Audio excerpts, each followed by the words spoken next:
Hi there, and welcome back to helpmycricket.com. For this session, as it's the start of the UK season, we thought it would be a good thing to have a look at fitness. And today, I've got Steve Larson with me, who's a personal trainer and a cricketer of some note. Hi, Steve. Steve, where has fitness come in terms of cricket? It wasn't something that was much involved with it. No, it wasn't, and it's come because the game's moving a lot faster these days. You've got 2020 cricket, which is probably arguably the most, the most popular form of cricket. You've got the IPL, the Big Bash, things like this, and there's a lot of money in that. So the top players are playing in it, and with that, because it's shorter, you've got power plays and whatnot. It's important to hit the ball harder. It's important to throw it harder in the field. It's really important to score quickly nowadays. Whereas before, when Test cricket was the only really prevalent form of cricket, you could score slowly, but now you have to be strong. Right. Now, you play cricket at a reasonable standard, and still do, as well as being a personal trainer. How have you used fitness to help yourself improve during your game? Well, when I first started, I was quite young when I first got into fitness, and the first thing I did was really just get my body in shape, to move quickly, to perform well, to move a bit quicker between the wickets. If you're carrying a bit of extra weight, it's harder to be fast, it's harder to be strong.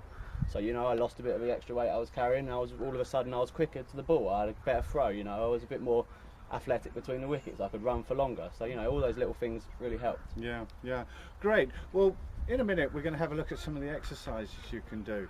And I'm led to believe that core strength in cricket is probably the most useful set of strength muscles or group of muscles that you can have, because although everything happens at the extremities, you're running, it's your legs, you use your hands and your arms in batting and so forth, and indeed in fielding.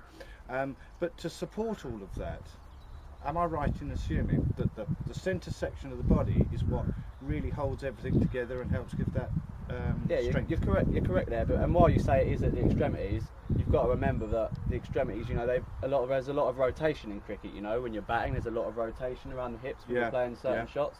When you're bowling, you'll often hear coaches, talk about getting your back leg through, getting the hips into your action, really powering through the crease. It's important to be strong in the core and the lower back, and to be flexible in those positions as well. Okay, well what we'll do, if you're okay, is we'll go and have a look at a few warm-up exercises, followed by some core strength exercises, and then some warm-down exercises. Sure. Lovely, thanks Steve. When you're getting ready to play cricket, or even just to practice your cricket, it's really important to warm up. The proper way to actually start a warm-up is to get the pulse up and get the blood flowing to the muscles. The best way to do this is just with some light physical activity. This could involve a slow jog around the boundary. At cricket game, it will often involve some sort of ball work, a game of football, a game of hand hockey, or simply just throwing a ball to another player. This will get the body warm and get you ready for the rest of the warm-up.